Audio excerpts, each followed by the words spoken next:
The one food that you must absolutely avoid is not sugar, it's trans fats. Research has shown that just a small amount of trans fats can increase your cardiovascular risk up to 23%. That includes heart attacks and strokes. Now, how does one know that you're eating trans fats? Well, it's pretty easy. You read the labels, and if it says hydrogenated and then there's a vegetable oil, you're eating trans fats. The reason trans fats are so popular is because they increase the shelf life of food. Thus, when you're at the supermarket and you're looking at food, if it's in a box and it has a lot of ingredients and it's been on the shelf for a long time, like the expiration date is a couple years from now, you can almost be guaranteed that it has trans fats in it. Another way that you'll know that you are eating trans fats is if you are going out to restaurants, particularly fast food restaurants. The margins can be very small, and thus, very often, they will cut corners in terms of food products to make the food taste better, last longer, and become cheaper. And thus, hydrogenated vegetable oils are a very inexpensive way for restaurants to fry their food in. The reason you should avoid these foods is because they do two things. They raise your LDL cholesterol and they simultaneously lower your HDL cholesterol. Now, I totally realize that there is controversy over cholesterol and whether LDLs are actually as bad as they say they are.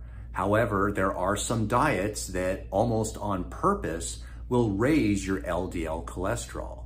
If you want to do that, then believe it or not, if you want to raise your LDL cholesterols, hydrogenated vegetable oils are a great way to do it. I personally wouldn't do it, but you do you. These trans fats also create an inflammatory process in the body because they're not natural foods. And when your body starts to have a chronic inflammatory condition, some of that inflammation can occur on the inner lining of the arteries.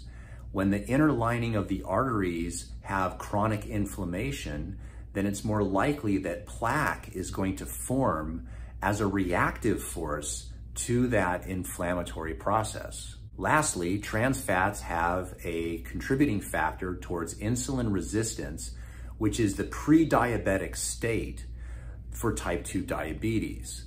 So clearly, this is probably the worst food that you can ever eat. So what are some options to use in replacing trans fats?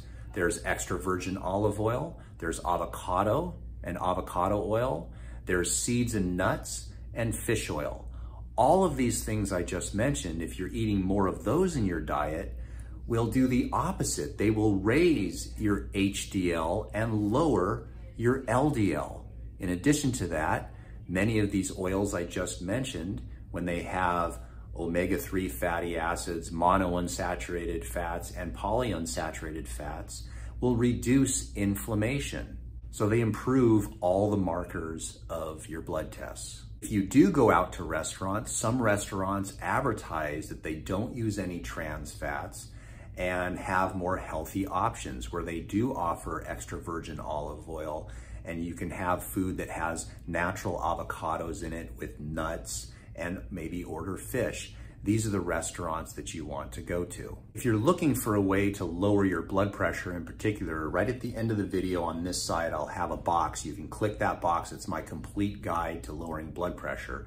If you'd like to consult me, all my information is down in the description, my website and everything. We do phone consultations, Zoom consultations, as well as if you're in my area, we can actually see you in my office as a patient. Lastly, if you could, please share this information, this video on Facebook, Instagram, TikTok.